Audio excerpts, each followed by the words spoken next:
La historia completa de los ángeles, querubines, serafines, vigilantes y Lucifer. Categorías de ángeles. Número 1. Ángeles ordinarios. Ya sea que hayas servido o no en las Fuerzas Armadas, estoy seguro de que conoces cómo el ejército clasifica a sus reclutas. En el ejército, por ejemplo, tenemos generales en la cima, y luego descendemos a través de coroneles, mayores, capitanes y tenientes, y los soldados también pueden ser reconocidos por diversos rangos y funciones. ¿Sabías que Dios también categoriza a los ángeles? Nuestro Dios es un Dios organizado. La hueste celestial, en un sentido general, probablemente el grupo más grande de ángeles es el que podríamos llamar ángeles ordinarios. La mayoría del tiempo, cuando se mencionan ángeles en la Biblia, son estos ángeles, de otra forma no identificados, los que están siendo referidos. Hablar de ángeles ordinarios, sin embargo, parece ser una contradicción en sí mismo, ya que ¿cómo podemos considerar a estos seres extraordinarios, increíbles, únicos y especialmente creados como rutinarios? Pero en este sentido, esa designación es apropiada cuando la contrastamos con las varias órdenes especiales de ángeles a las cuales se refiere la Biblia. Número 2. Querubines. Los querubines son un grupo de seres celestiales creados por Dios. Son los primeros en la jerarquía angelical en aparecer en la Biblia, inmediatamente después de la caída de Adán y Eva de la gracia. Génesis 3 registra los eventos en el jardín del Edén.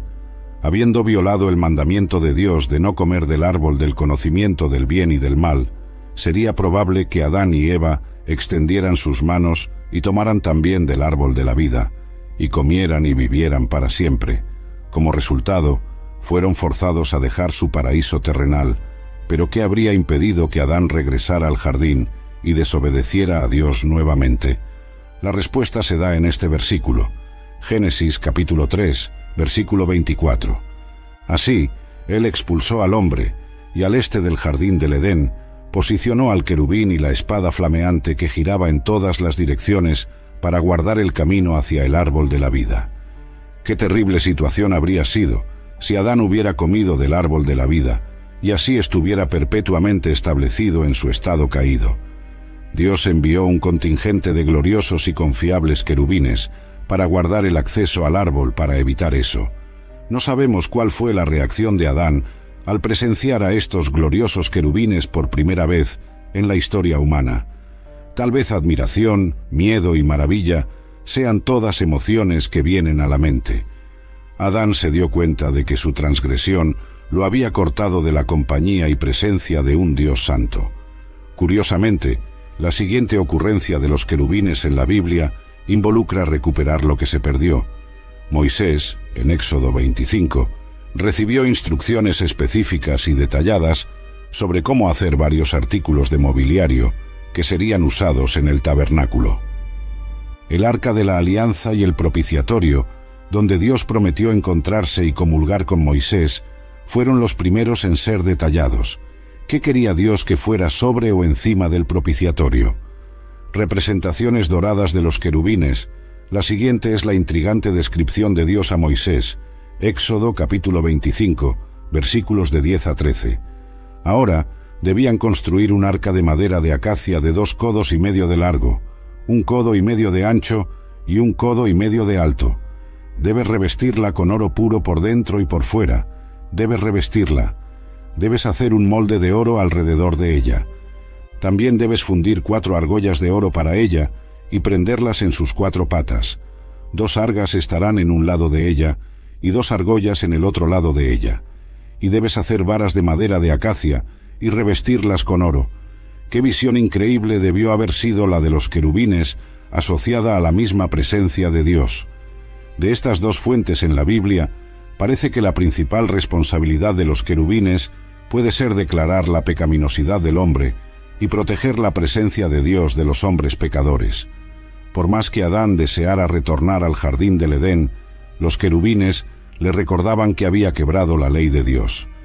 El sumo sacerdote de Israel tenía permiso de entrar al Santo de los Santos una vez al año para contemplar el propiciatorio. Estoy seguro de que debió sentir en cada ocasión: no pertenezco aquí en la santa presencia de Dios, pues soy un pecador. Los querubines son seres reales y poderosos. No obstante, los querubines en la Biblia eran frecuentemente representativos de cosas celestiales. Fueron integrados al diseño del Arca de la Alianza y del Tabernáculo por orden de Dios. Ezequiel capítulo 10, versículos 8 a 14. Los querubines parecían tener algo como una cabeza humana bajo sus alas. Entonces miré, y he aquí que al lado de los querubines había 4 ruedas, una rueda al lado de cada querubín, y la apariencia de las ruedas era como el brillo de la piedra de Tarshish. En cuanto a su apariencia, todas las 4 tenían la misma similitud, como si una rueda estuviera dentro de otra rueda. Cuando se movían, iban en cualquiera de sus 4 direcciones sin girar mientras se movían, pero seguían la dirección hacia la cual se volvían sin girar mientras se movían. Y todo su cuerpo, sus espaldas, sus manos, sus alas y las ruedas estaban cubiertas de ojos alrededor. Las ruedas pertenecían a todos los 4. Las ruedas eran llamadas, como yo oí, las ruedas giratorias, y cada uno tenía 4 caras. La primera cara era la cara de un querubín, la segunda cara era la cara de un humano, la tercera la cara de un león, y la cuarta la cara de un águila. Los querubines se muestran en Ezequiel 10 como teniendo no solo alas y manos, sino también estando llenos de ojos, rodeados por ruedas dentro de ruedas. No obstante, Ezequiel también pinta un tono sombrío en el capítulo 10. Los querubines proporcionan la pista. El profeta presenta su visión que profetiza la destrucción de Jerusalén en Ezequiel capítulo 9, versículo 3. El Señor descendió de su trono sobre los querubines al umbral del templo. Justo en el capítulo 10, versículo 1, Él regresa nuevamente para asumir su lugar sobre ellos en la calma antes de la tormenta. Vemos los querubines estacionados en el lado sur del santuario, posicionados hacia la ciudad. Ellos presenciaron el comienzo de la retirada gradual de la gloria de Dios de Jerusalén. El murmullo de sus alas indica eventos inmensamente importantes que seguirán. Capítulo 10, versículo 5. Entonces los querubines se erigen en preparación para la partida. Aunque Ezequiel 10 es difícil de entender, un punto queda claro: los querubines están asociados al esplendor de Dios. Este capítulo es uno de los más enigmáticos y evocativos de la Biblia sobre la grandeza de Dios y envuelve seres angelicales. Debe ser leído con cuidado y oración. Pocos otros capítulos en la Biblia dan al lector una sensación de la grandeza y gloria de Dios. Serafines, otro grupo de ángeles especialmente identificados, son los serafines. En la lengua hebrea, serafín significa ardientes. El libro de Isaías nos habla de los serafines en el último período del reino de Israel. Isaías vivió en Jerusalén y habló en nombre de Dios a los líderes de Jerusalén y Judá. Él expresó, ante todo, un mensaje de juicio de Dios. Reprendió a los líderes corruptos de Israel, advirtiendo que la rebelión contra el pacto con Dios tendría un costo. Dios usaría a los grandes imperios de Asiria y tras ellos a Babilonia para juzgar Jerusalén, en caso de que continuaran con la idolatría y la opresión a los pobres. Pero esta declaración venía acompañada de un mensaje de esperanza. La grandiosa visión de Isaías de Dios sentado en su trono del templo rodeado por criaturas celestiales gritando «Santo, Santo, Santo», es una imagen poderosa. Isaías de repente percibe cuán corrupto él y su pueblo, Israel, son y piensa que será destruido por la santidad de Dios. Pero esto no ocurre. Entonces, uno de los serafines vuela hacia él y lo purifica de su pecado con una brasa ardiente. Mientras Isaías reflexiona sobre esta experiencia peculiar, Dios le asigna una tarea difícil. Él debe continuar predicando el juicio venidero, pero, como Israel ha llegado a un punto de no retorno, sus advertencias paradójicamente endurecerán a las personas. El impacto endurecedor de la palabra de Dios es un tema clave, y no es de sorprender que Isaías haya preguntado ¿hasta cuándo debo continuar predicando y endureciéndolos sin respuesta? Isaías tuvo una de las tareas más difíciles entre todos los profetas, pero claro, si él no hubiera persistido, no tendríamos este libro increíble. Él no sabía que siglos adelante Este libro sería una inspiración, pero en su vida él fue un fracaso. Nadie lo escuchó. Solo se endurecieron más y más durante 40 años. En el año en que murió el rey Uzías, vi al Señor, exaltado y sentado en un trono. La cola de su vestidura llenaba el templo. Encima de él estaban los serafines, cada uno con 6 alas. Con 2 cubrían sus rostros, con 2 cubrían sus pies, y con 2 volaban. Y clamaban unos a otros: Santo, santo, santo es el Señor de los ejércitos. Toda la tierra está llena de su gloria. Al sonido de sus voces, los umbrales de las puertas se estremecieron y el templo se llenó de humo. A pesar de ser de diferentes jerarquías y estar envueltos en misterio en la Biblia, los serafines comparten una característica: están continuamente alabando a Dios. Los ángeles y seres celestiales son maravillosos, pero palidecen en comparación con el Cordero Celestial, el Señor de la Gloria, ante quien todas las fuerzas en el cielo y en la tierra se inclinan en devoción sagrada y adoración sin aliento. En la visión retratada en Isaías 6, Isaías fue testigo personalmente de la santidad de Dios. Isaías, siendo un profeta de Dios y un hombre intachable, era consciente de su propia pecaminosidad. Incluso los serafines en la presencia de Dios, aquellos que gritaban: Santo, santo, santo es el Señor Todopoderoso, cubrían sus rostros y pies con 4 de sus 6 alas. Cubrir el rostro y los pies, sin duda, expresa la reverencia y admiración causadas por la presencia directa de Dios. En Apocalipsis 4, Juan tuvo una visión del trono de Dios que era idéntica a la de Isaías. En reverencia y admiración por lo santo, seres vivientes rodeaban el trono gritando: Santo, santo, santo es el Señor Dios Todopoderoso. Las criaturas alrededor del trono de Dios, según Juan, están constantemente prestando alabanza, honor y reverencia a Él. Finalmente, los ángeles alrededor del trono, en ambas visiones, gritan: Santo, santo, santo, indicando que Dios es el mismo en ambos testamentos. A menudo pensamos en el Dios del Antiguo Testamento como un Dios de ira y en el Dios del Nuevo Testamento como un Dios de amor. No embargo, Isaías y Juan, por otro lado, pintan una imagen unida de nuestro Dios santo, magnífico y glorioso, que no cambia. Malaquías capítulo 3, versículo 6. Pues yo, el Señor, no cambio. Hebreos capítulo 13, versículo 8. Jesucristo es el mismo ayer, hoy y para siempre. Y Santiago capítulo 1, versículo 17. En Él no hay cambio ni sombra de variación. La santidad de Dios es eterna, así como Él es eterno. Como Isaías menciona que cada uno clamaba al otro, podemos presumir que había varios serafines. La función de los serafines es cantar alabanzas al nombre y al carácter de Dios en el cielo. Su ministerio se relaciona directamente con Dios y su trono celestial, porque están posicionados sobre el trono, a diferencia de los querubines que están al lado de él. Ellos eran indescriptiblemente bellos.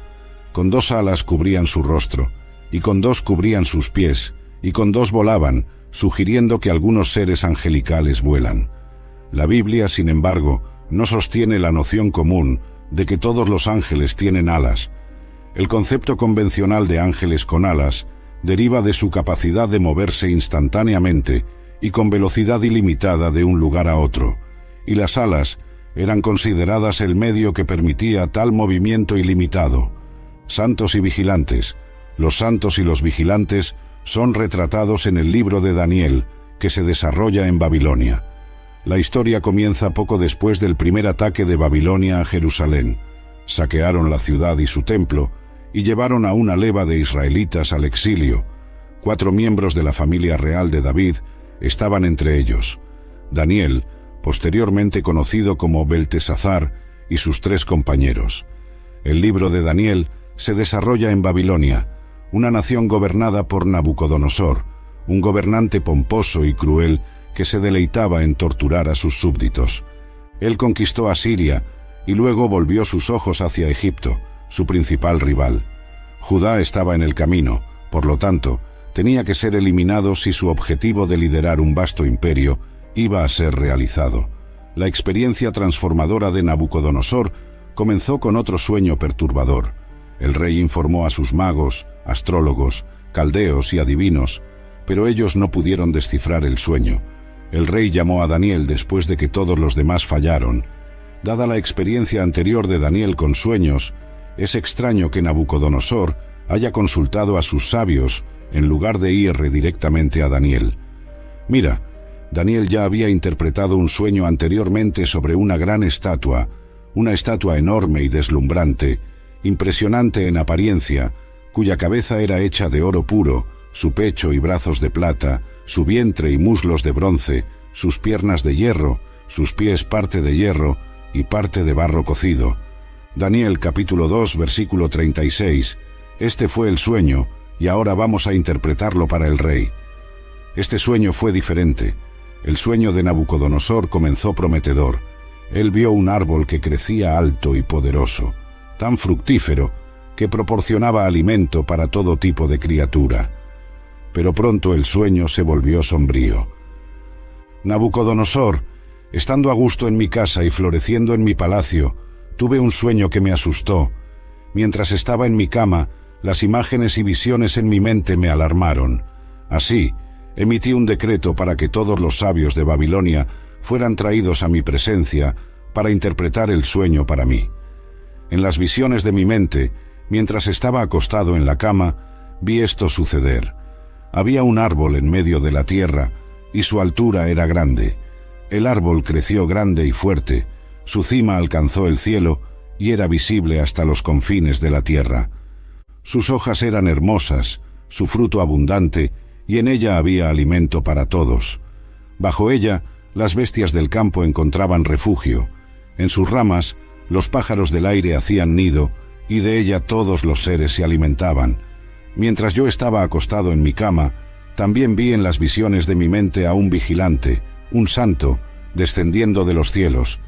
Él gritó en alta voz: «Derriben el árbol y corten sus ramas, arranquen sus hojas y dispersen su fruto. Dejen que las bestias huyan de debajo de ella y los pájaros de sus ramas. Pero dejen el tocón con sus raíces en la tierra, con una banda de hierro y bronce alrededor de él, en la hierba del campo.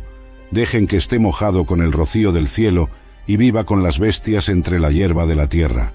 Dejen que su mente cambie de hombre a animal, hasta que pasen 7 tiempos por él. Esta decisión es el decreto de los vigilantes, el veredicto declarado por los santos, para que los vivos sepan que el Altísimo gobierna sobre el reino de los hombres y lo da a quien desea, y establece sobre él al más bajo de los hombres. Este es el sueño que yo, rey Nabucodonosor, vi.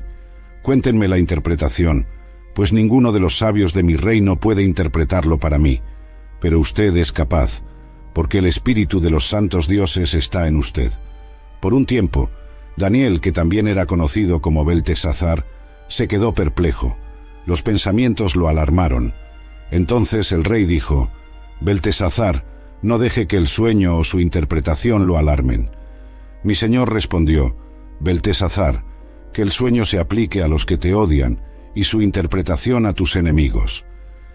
El árbol que viste, que creció grande y fuerte, cuya cima alcanzó el cielo y era visible por toda la tierra, cuya follaje era hermoso y cuyo fruto era abundante, proporcionando alimento para todos, bajo el cual las bestias del campo vivían y en cuyas ramas los pájaros del aire hacían nido, usted, oh rey, es ese árbol, pues usted se ha vuelto grande y fuerte, su grandeza creció hasta alcanzar el cielo, y su dominio se extiende hasta los confines de la tierra. Y usted, oh rey, vio a un vigilante, un santo, descendiendo del cielo y diciendo: «Corte el árbol y destrúyalo, pero deje el tocón con sus raíces en el suelo, con una banda de hierro y bronce alrededor de él, en la hierba del campo.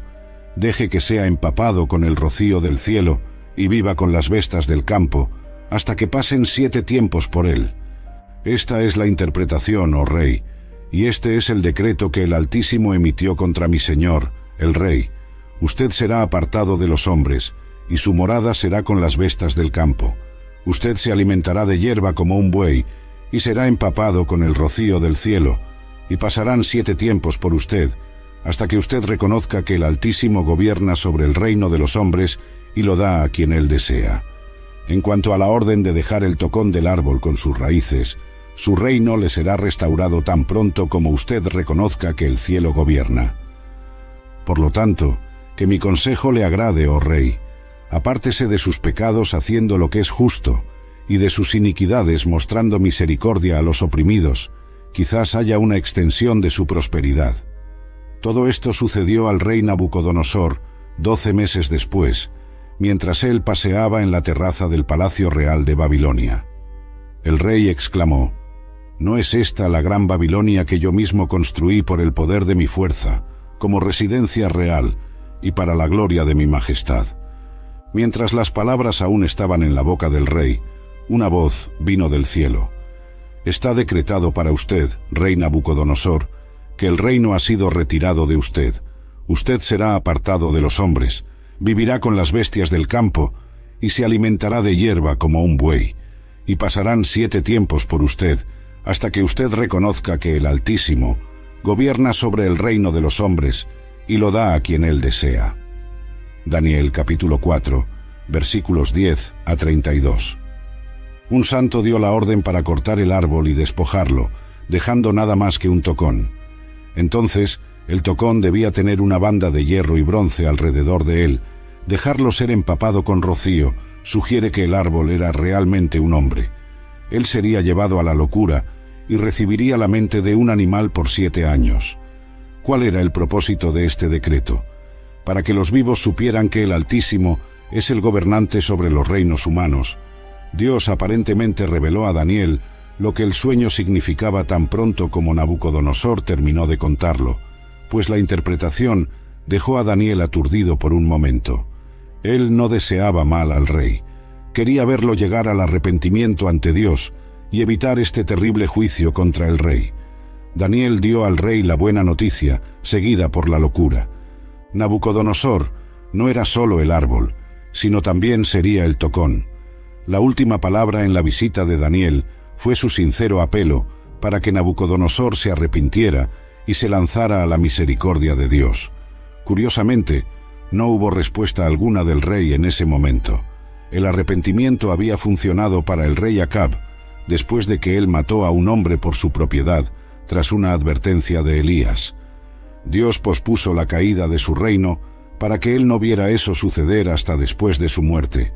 Él se comportó de la manera más vil al seguir ídolos, como los amorreos que el Señor había expulsado antes de Israel. Cuando Acab oyó estas palabras, rasgó sus ropas, se vistió de saco y ayunó. Se acostó en saco y anduvo humildemente. Entonces la palabra del Señor vino a Elías, el tisbita: ¿Has visto cómo Acab se ha humillado ante mí? Porque él se ha humillado, no traeré esa calamidad en sus días, sino en días de su hijo. Primeros Reyes, capítulo 21, versículos 25 a 27. Nabucodonosor falló en hacer eso. Nabucodonosor parecía haber olvidado la advertencia de Dios sobre su arrogancia. La extensión de 12 meses de la gracia de Dios no tuvo efecto en la decisión del rey de arrepentirse. Si algo, el retraso lo ayudó a creer que había escapado sin castigo. ¿No es esta la gran Babilonia que construí por mi vasto poder y para la gloria de mi majestad? En otras palabras, él había alcanzado el pico de su orgullo y estaba felicitándose por la belleza del imperio que había construido. Pero, justo entonces, una voz del cielo habló, anunciando el juicio que Nabucodonosor había visto previsto en su sueño. Él fue inmediatamente tomado por un tipo de locura que lo hizo actuar y vivir como un animal. Nabucodonosor hizo una declaración que era considerablemente diferente de su anterior, una vez que su largo castigo terminó. Él alabó al Altísimo diciendo: «Su dominio es un dominio eterno. Él hace lo que quiere, nadie puede detener su mano». Hay varias cosas que podemos aprender de los vigilantes y los santos. Primero, ellos son agentes de Dios en el juicio. Él llamó en alta voz: «Corte el árbol y pode sus ramas, arranque sus hojas y disperse sus frutos». La decisión es anunciada por mensajeros. Los santos declaran el veredicto para que los vivos sepan que el Altísimo es soberano sobre todos los reinos de la tierra y los da a quien desea, y establece sobre ellos al más humilde de los hombres. Daniel, capítulo 4, versículos 14 a 17. Según la Biblia, los ángeles han trabajado a lo largo de la historia para ejecutar juicios, dirigiendo los destinos de las naciones que desobedecieron a Dios. Por ejemplo, Dios usó ángeles para dispersar al pueblo de Israel por causa de sus pecados. También usó ángeles para destruir Sodoma y Gomorra, así como Babilonia y Nínive. Al final, los ángeles también administrarán juicios sobre individuos que rechazaron el amor de Dios al final de los tiempos. Las fuerzas angelicales son descritas como ejecutores de los juicios de Dios por el escritor de Hebreos, quien los llama espíritus ministradores y una llama de fuego. Hebreos, capítulo 1, versículo 7. Los ángeles administran el juicio en conformidad con los principios de justicia de Dios. La Biblia nos presenta varias imágenes de ángeles adorando a Dios. Ya hemos visto al serafín proclamando a Dios como santo, santo, santo en Isaías, capítulo 6, versículo 3. Y en Apocalipsis leemos: y oí la voz de muchos ángeles alrededor del trono, y de los seres vivientes y de los ancianos, y el número de ellos era 10.000 veces 10.000, y miles de miles, diciendo en alta voz: digno es el Cordero que fue sacrificado de recibir el poder, y riquezas, y sabiduría, y fuerza, y honor, y gloria, y bendición. Apocalipsis capítulo 5, versículos 11 y 12. Los ángeles proporcionan un buen modelo para nosotros seguir. ¿Cuántas veces nos apresuramos en servir a Dios o a los demás, tal vez de una forma buena y necesaria, y descuidamos la adoración a Dios y adorarlo? Claro, debemos dar a Dios y a los demás todo nuestro esfuerzo y servicio, pero antes de eso, necesitamos pasar tiempo en su presencia, afinando nuestros corazones. El puesto de arcángel es ocupado por solo un ángel en el registro bíblico. Entonces ese ángel es el más prominente entre todos los ángeles santos. El nombre del arcángel es Miguel. Este nombre plantea la pregunta: ¿quién es como Dios? Las tres grandes misiones del arcángel Miguel comienzan con la defensa del cuerpo de Moisés. Miguel es probablemente el ser angelical más conocido mencionado en la Biblia.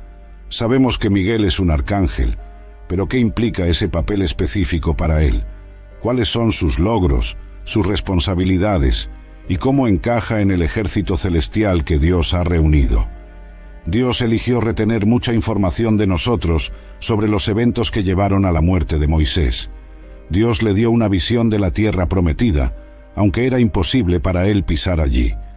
Moisés miró hacia la tierra prometida mientras estaba en la cima de Nebo, que forma parte de una cadena montañosa conocida como Pisga, ubicada en lo que ahora es la nación moderna de Jordania. Moisés no fue autorizado a entrar en la tierra prometida porque había desobedecido a Dios.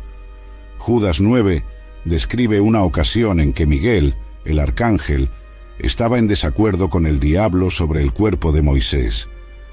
Parece que hubo una disputa sobre el cuerpo de Moisés, y Judas indica que Miguel, el arcángel, triunfó en este conflicto apelando a la autoridad del Señor, diciendo: «El Señor te reprenda».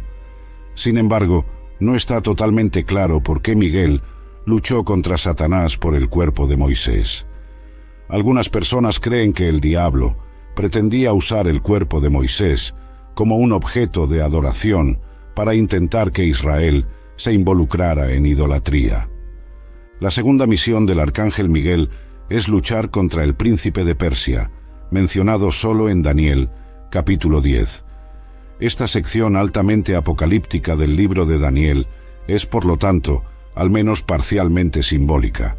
El príncipe de Persia es más probablemente una referencia a un ser espiritual maligno que gobernaba Persia en la antigüedad.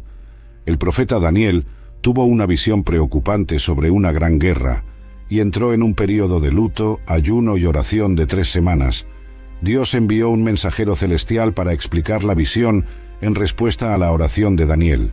Daniel capítulo 10, versículos 10 a 14. Entonces, he aquí que una mano me tocó y me hizo temblar sobre mis rodillas y palmas de las manos. Y él me dijo: Daniel, hombre muy amado, entiende las palabras que yo te hablo y ponte en pie, pues ahora he sido enviado a ti. Y cuando él dijo esta palabra, me puse en pie, temblando. Entonces él me dijo: «No temas, Daniel, pues desde el primer día en que dispusiste tu corazón a entender y a humillarte ante tu Dios, tus palabras fueron oídas, y yo he venido por causa de tus palabras. Pero el príncipe del reino de Persia me resistió 21 días. Entonces Miguel, uno de los principales príncipes, vino para ayudarme, pues yo estaba detenido allí con los reyes de Persia. Ahora he venido para hacerte entender lo que acontecerá a tu pueblo en los últimos días, pues la visión se refiere a muchos días aún por venir». Aquí tenemos una visión del conflicto espiritual en el reino celestial. Daniel estaba orando y ayunando por 3 semanas, y un ángel fue enviado desde el primer día en respuesta, pero el ángel fue impedido por una figura llamada Príncipe del Reino de Persia, que lo opuso por 21 días, exactamente durante el período en que Daniel estaba ayunando y orando. De hecho, el príncipe de Persia ejercía un poder tan increíble que Miguel, uno de los principales príncipes, tuvo que ser despachado para ayudar. En Judas 9 aprendemos que Miguel es un arcángel. El ángel fue capaz de llegar hasta Daniel gracias a su fuerza. Un ángel esclarece cómo se desdoblarán los últimos días en la visión final de Daniel. Miguel, el gran príncipe que protege a los hijos de su pueblo, aparecerá en ese momento. El ángel también se refiere a Miguel como el príncipe de Daniel. La Biblia no dice exactamente qué significa estar de guardia, pero está claro que Miguel tiene responsabilidades especiales para con Israel en su papel de combatiente. Miguel tiene una responsabilidad particular para con Israel, como mencionado en Daniel capítulo 10, versículo 21, y Daniel capítulo 12, versículo 1. Se describe como el príncipe de esa nación. Al leer la historia antigua y moderna, creo que vemos la mano de Miguel defendiendo a Israel. A pesar de su gran poder, Miguel permanece completamente sumiso al Señor. Judas capítulo 1, versículo 9, demuestra su dependencia del poder del Señor. Los ángeles justos están organizados en jerarquía y se someten a la autoridad. Considerando la fuerza de Miguel, el arcángel, su sumisión a Dios es aún más notable. El término arcángel significa ángel de más alto rango, y la mayoría de los ángeles en la Biblia son retratados como mensajeros, pero Miguel es descrito como contendiendo, luchando o resistiendo contra espíritus malignos y principados en todos los 3 libros. A pesar de su angustia y debilidad, el ángel fortaleció a Daniel para recibir la revelación que sigue en los capítulos 11 y 12. Pero había más conflicto angélico por venir. El ángel tuvo que retornar inmediatamente para combatir al príncipe de Persia, y luego informó a Daniel que el príncipe de Grecia vendría.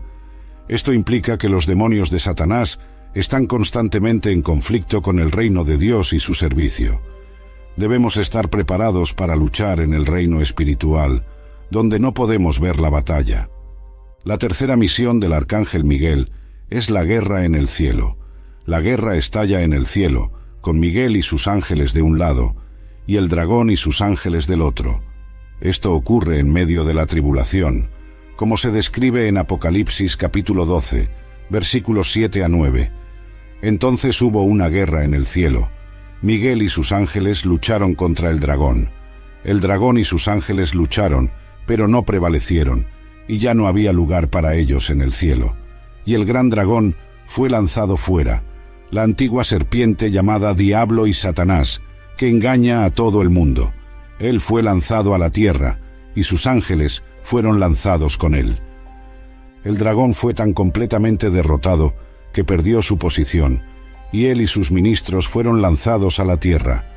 Este no es su destino final, sin embargo. Los cielos pueden alegrarse por la partida del dragón, pero es una noticia terrible para la tierra y el mar. El diablo sabe que su tiempo es corto y resolvió desatar su furia lo más ampliamente posible. Satanás no está actualmente en el infierno, aunque ciertamente está en camino. Miguel y las fuerzas del cielo derrotan al dragón, y el diablo es arrojado a la tierra. Enfurecido, Satanás parte para guerrear contra aquellos que guardan los mandamientos de Dios y mantienen firme el testimonio de Jesús, como se describe en Apocalipsis capítulo 12, versículo 17. Entonces, el dragón se enfureció con la mujer y se fue a hacer guerra contra el resto de su descendencia, los que guardan los mandamientos de Dios y tienen el testimonio de Jesús. El enfrentamiento es necesario y a nadie le gusta, pero necesita hacerse para corregir, purificar y unificar la comunidad. La historia de Lucifer, de gloria a maldición, presenta una personalidad referida como Lucifer. La raíz latina de Lucifer significa el que trae luz, mientras que la traducción hebrea es estrella de la mañana. Lucifer era retratado como un ser radiante, brillante y majestuoso en cualquier idioma. Era uno de los principales ángeles de Dios, junto con Miguel y Gabriel, en el ejército celestial de Dios. Sin embargo, en algún punto, Lucifer cometió un grave error: desafió a Dios. Lucas capítulo 10, versículo 18. Él les dijo: «Yo veía a Satanás caer del cielo como un relámpago». Aquí, Jesús describe a sus discípulos una escena que él presenció en el cielo. Este evento ocurrió antes de la encarnación de Jesús como hijo de María. Él los advirtió contra los peligros de permitir que el orgullo los controlara. La escena que describió fue el juicio de Dios sobre un ángel creado llamado Lucifer. Lucifer ocupaba una posición de honor única en el cielo. Ezequiel capítulo 28, versículos 12 a 15.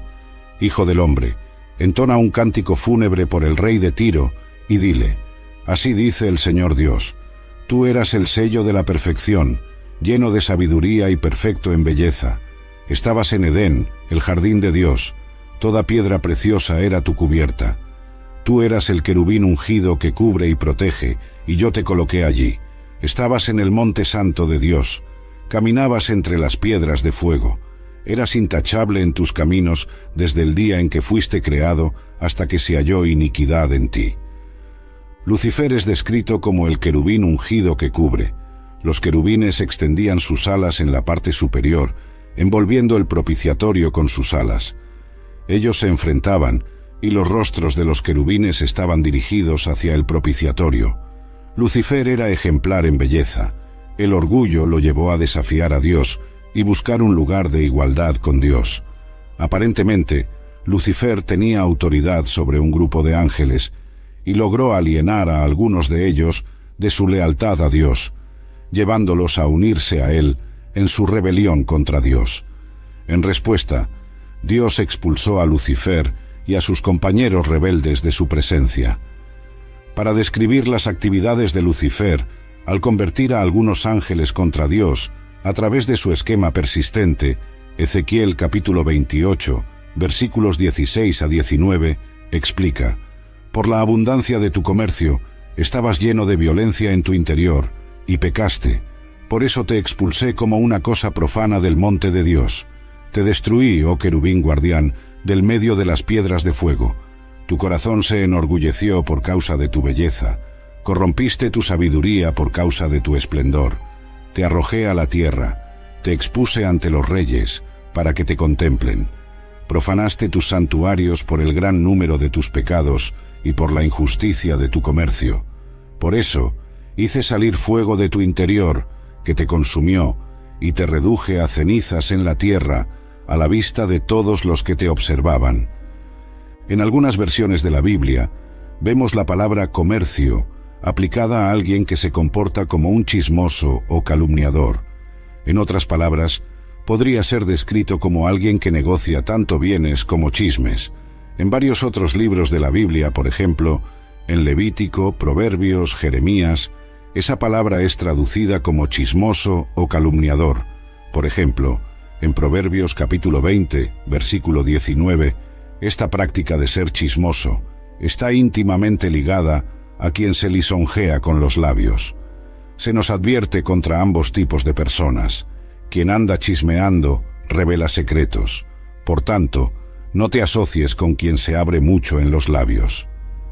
Aparentemente, eso ilustra exactamente lo que Lucifer hizo. Él circuló entre los seres angelicales creados y promovió una rebelión organizada contra Dios. Yo te daré una posición mucho más responsable en la administración del universo. El diablo nunca necesitó cambiar sus tácticas, sea en el cielo o en la tierra, por una simple razón, porque aún funcionan. Todo este proceso no ocurrió de repente, o incluso en pocos días. No tenemos cómo medir el tiempo que llevó para que Lucifer promoviera su rebelión, pero fue tiempo suficiente para que él organizara una revuelta cuidadosamente planeada contra Dios y convenciera a un tercio estimado de los ángeles a unirse a él. Esta estimativa se basa en una declaración sobre Satanás en la Biblia, Apocalipsis capítulo 12, versículo 4, y su cola arrastró la tercera parte de las estrellas del cielo y las lanzó a la tierra. Como un maestro de la calumnia o chismoso, él continúa buscando socavar varias formas de autoridad que Dios ha establecido, tanto en la Iglesia como en el mundo.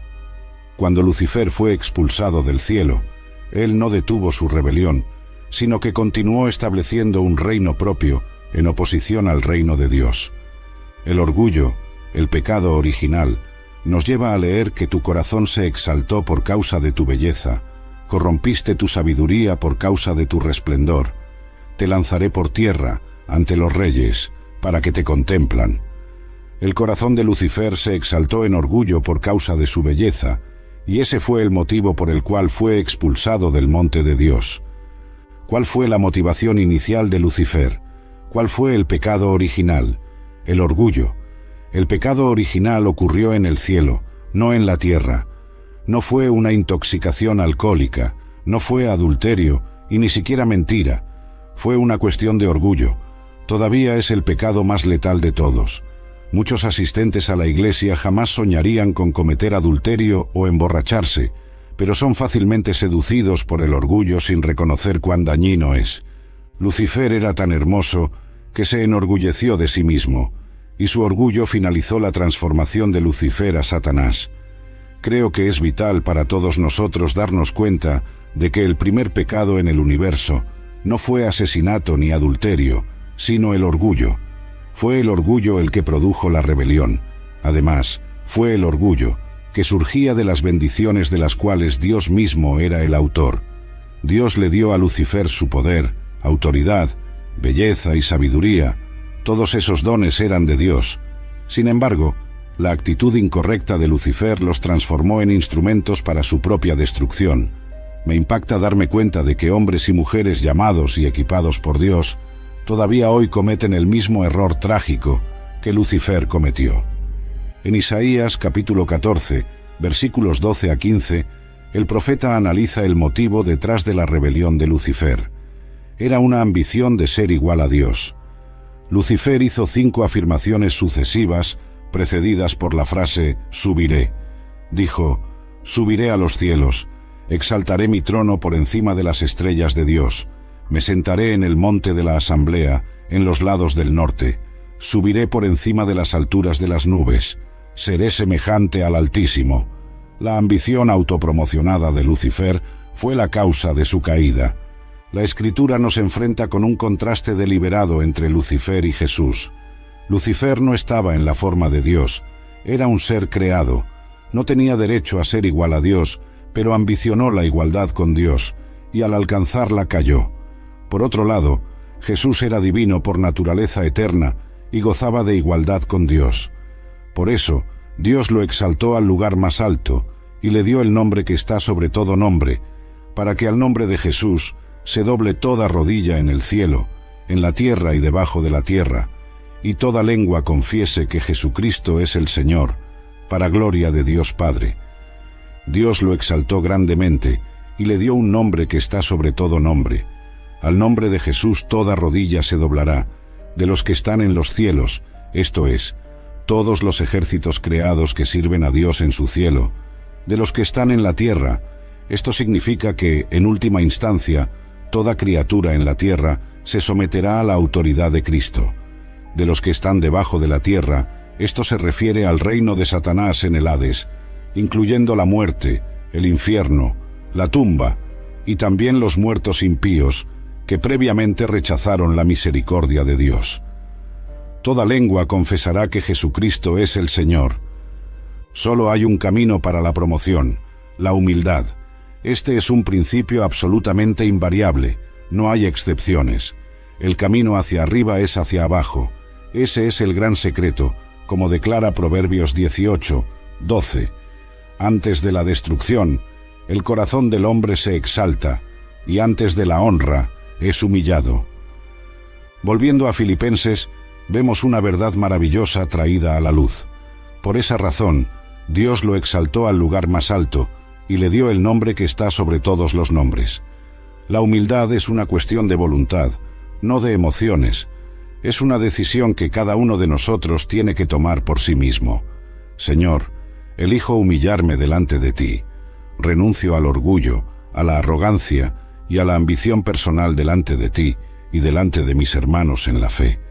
Para dar un ejemplo práctico de humildad, Jesús habló sobre los invitados a una fiesta de bodas. Lucas capítulo 14, versículos 8 a 11, Biblia amplificada.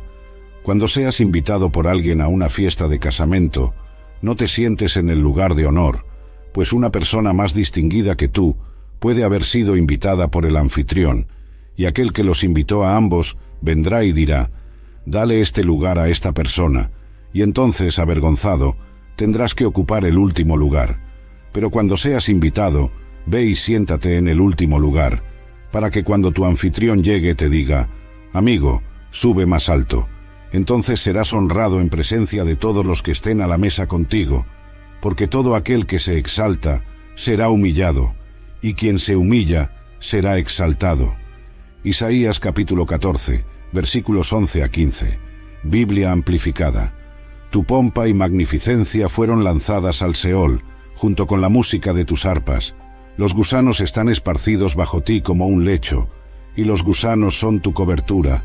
¿Cómo has caído del cielo, oh estrella de la mañana, hijo del alba? Has sido cortado hasta el suelo, tú que debilitabas a las naciones. Pero dijiste en tu corazón: subiré al cielo, exaltaré mi trono por encima de las estrellas de Dios. Me sentaré en el monte de la congregación, en los lados del norte. Subiré por encima de las alturas de las nubes, seré semejante al Altísimo. No obstante, en verdad, serás llevado al Seol, a los recovecos más remotos de la fosa. El deseo de Lucifer era estar en el mismo nivel que Dios. Él se imaginaba tan inteligente, hermoso y majestuoso que supuestamente pensó consigo mismo: yo podría ser Dios. Los eruditos bíblicos generalmente coinciden en que Lucifer estaba a cargo de orquestar la adoración en el cielo. Él era un maestro musical que continúa utilizando la música para encantar a las personas hasta hoy. Lucifer estaba a cargo del santuario de Dios en el cielo. Él estaba al mando de los servicios religiosos. Él era el querubín que guardaba el lugar donde la presencia de Dios se manifestaba. Él estaba al mando de la música. Él tenía mucho éxito, luego se rebeló y cayó. El orgullo. Las líneas de batalla están trazadas. Fue expulsado de la presencia de Dios después de volverse orgulloso de su sabiduría y belleza, y después de arquitectar su trama de rebelión contra Dios. Sus ángeles traidores fueron lanzados con él. Lucifer era, quizás, la criatura más sabia y más hermosa de todas las criaturas de Dios, pero la Escritura dice que su corazón se exaltó. La caída de Lucifer, Satanás, comenzó desde dentro antes de llevar a su caída. Después de enorgullecerse por causa de su sabiduría y belleza, y después de arquitectar su plan de rebelión contra Dios, fue cortado de la presencia de Dios, y sus ángeles traidores fueron lanzados con él. Debemos tener esto en cuenta en nuestras propias vidas. Dios creó a Adán de manera única de cualquier otra criatura. Había algo especial sobre el modo de creación de Adán que fue diseñado en la mente del Creador para oponerse al orgullo. Adán vino de una fuente diferente de cualquier otro ser creado que conocemos, lo más bajo, lo más humilde. Sin embargo, Dios lo hizo capaz de convertirse en lo más alto. Aquí está la descripción de la creación de Adán en Génesis.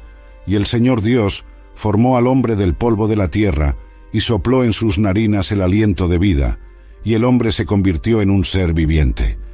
A diferencia de Lucifer, podemos recordar esto y permanecer fundamentados y humildes. El contraataque de Satanás.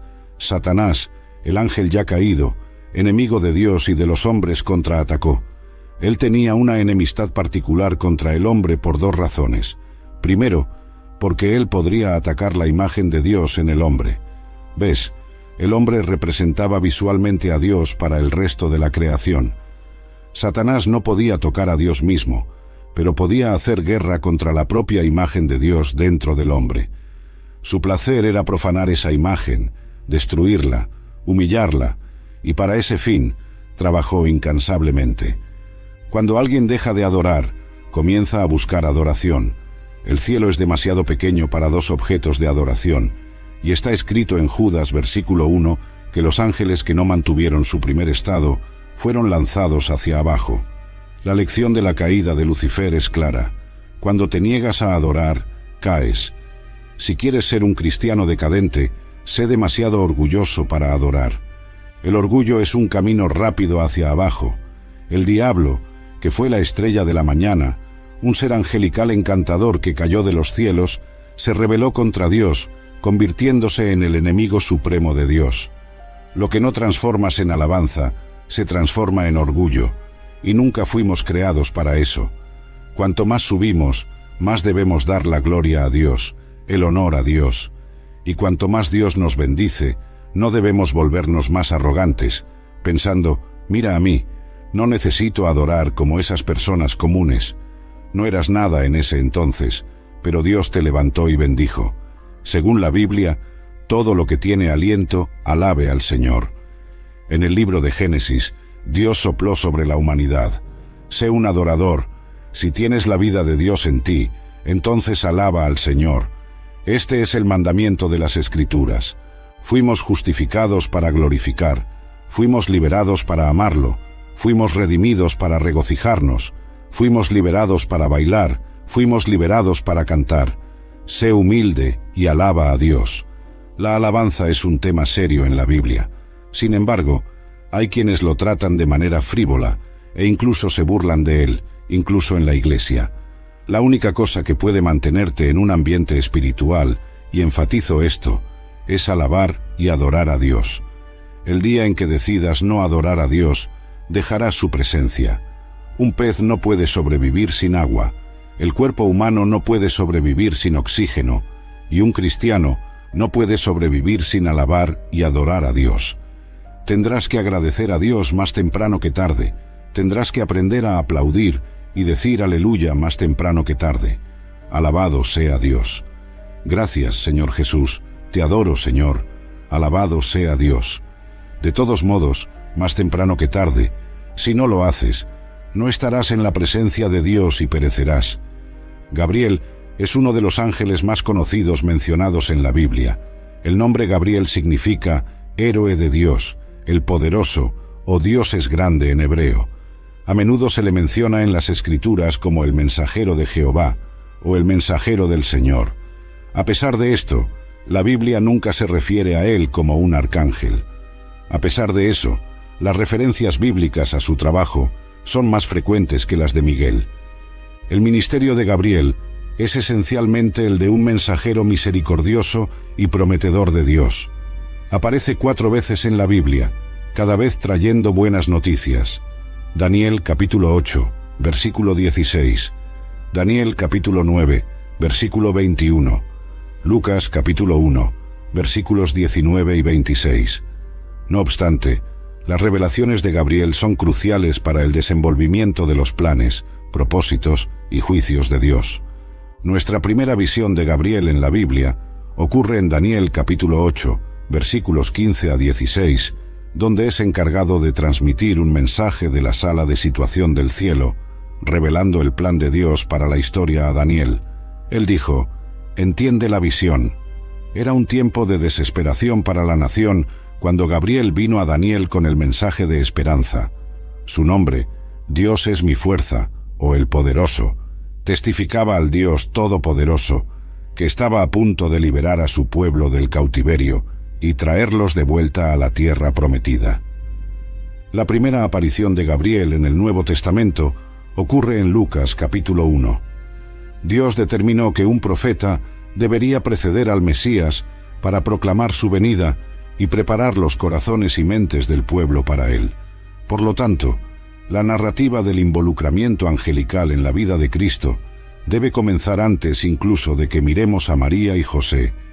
Decidido en su sabiduría y soberanía, Dios quiso que el nacimiento de ese profeta fuera un milagro por sí mismo. Zacarías estaba esperando ante el Señor en el templo, cuando de repente un ángel del Señor apareció al lado derecho del altar del incienso. Lucas capítulo 1 versículo 11 describe este momento.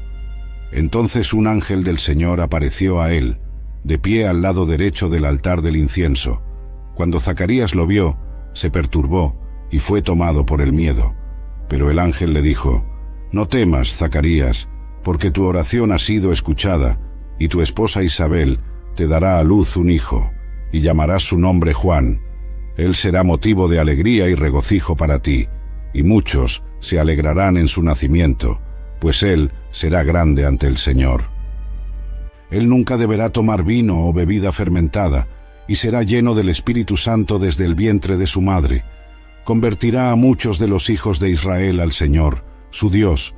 Él irá delante del Señor en el espíritu y poder de Elías, para convertir los corazones de los padres a los hijos, y los desobedientes a la sabiduría de los justos, a fin de preparar un pueblo bien dispuesto para el Señor».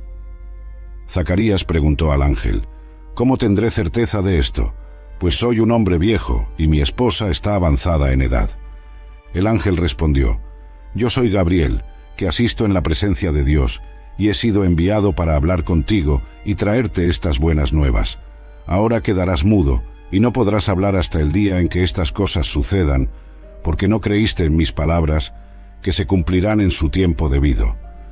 Mientras tanto, el pueblo esperaba por Zacarías y se maravillaba de su demora en el templo.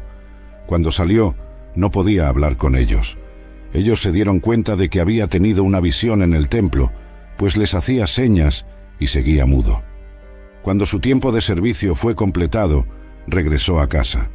Después de eso, su esposa Isabel quedó embarazada y se recluyó por 5 meses. «Así ha hecho el Señor conmigo», dijo ella, «en los días en que miró hacia mí, para quitar mi oprobio entre los hombres». Las Escrituras detallan que los padres elegidos para el profeta eran Zacarías, un sacerdote, y su esposa Isabel. Nunca tuvieron hijos porque Isabel era estéril, y ahora ambos estaban más allá de la edad de tener hijos. Observe también cómo este relato se asemeja al caso de Abraham y Sara en Génesis capítulo 18, versículos 11 y 12. Abraham y Sara ya eran muy viejos, y Sara estaba más allá de la edad de tener hijos. Entonces Sara rió consigo misma al pensar: «Después de ya estar desgastada y mi señor ser viejo, ¿tendré aún ese placer?». Pero, como vimos anteriormente, Dios envió al ángel Gabriel a Zacarías para decirle que él y Isabel tendrían un hijo, y que este hijo sería el precursor del Mesías, Juan el Bautista. Posteriormente, cuando Juan el Bautista y Jesús partieron, Juan de hecho preparó al pueblo para Cristo, señalando sus pecados y clamando por arrepentimiento. Cuando Cristo estaba listo para iniciar su ministerio público, y el trabajo de Juan estaba concluido, Juan dijo respecto a Cristo: «Vosotros mismos sois testigos de que dije: yo no soy el Cristo, pero he sido enviado delante de él». El amigo del novio, que lo espera y oye, se alegra grandemente con la voz del novio. Esa alegría es mía, y está completa. Él debe crecer, yo debo disminuir. Juan, capítulo 3, versículos 28 a 30. María, entre las misiones épicas que Gabriel había emprendido para el Señor, esta ciertamente fue la mayor de todas. Fue enviado a la ciudad de Nazaret, en Galilea, a una virgen prometida en matrimonio a un hombre llamado José, descendiente de David. El nombre de la virgen era María. Qué mensaje maravilloso Gabriel tenía para entregar a aquella joven. «He aquí concebirás en tu vientre, y darás a luz un hijo, y llamarás su nombre Jesús. Él será grande y será llamado Hijo del Altísimo, y el Señor Dios le dará el trono de David, su padre». Lucas capítulo 1, versículos 31 a 32. Dios confirió tanta honra y responsabilidad a este ángel en particular. El involucramiento de Gabriel en la vida de Cristo comenzó mucho antes de que él naciera, pues su nacimiento sería un evento único, una nueva vida generada fuera del proceso humano regular, en una virgen, sin un hombre. Ciertamente, la mujer que llevaría al Cristo necesitaba ser informada anticipadamente. Ella tenía que estar preparada para un evento que sería imposible sin la ayuda de Dios. Además, incluso si el evento fuera obra del Espíritu Santo, la joven estaría sujeta al ridículo y abuso de otros en su familia y comunidad que no creyeran en la naturaleza milagrosa de la concepción. De hecho, la fornicación, que sería la única manera normal de que una mujer soltera quedara embarazada, era punible con la muerte bajo la ley mosaica. Levítico capítulo 20, versículo 10. Por lo tanto, Dios envió al ángel Gabriel nuevamente, esta vez para decirle a la Virgen María lo que estaba a punto de suceder. En el 6º mes del embarazo de Isabel, Dios envió al ángel Gabriel a la ciudad de Nazaret, en Galilea, a una virgen prometida en matrimonio a un hombre llamado José, descendiente de David. El nombre de la virgen era María. El ángel se acercó a ella y dijo: «Saludos, tú que eres altamente favorecida, el Señor está contigo».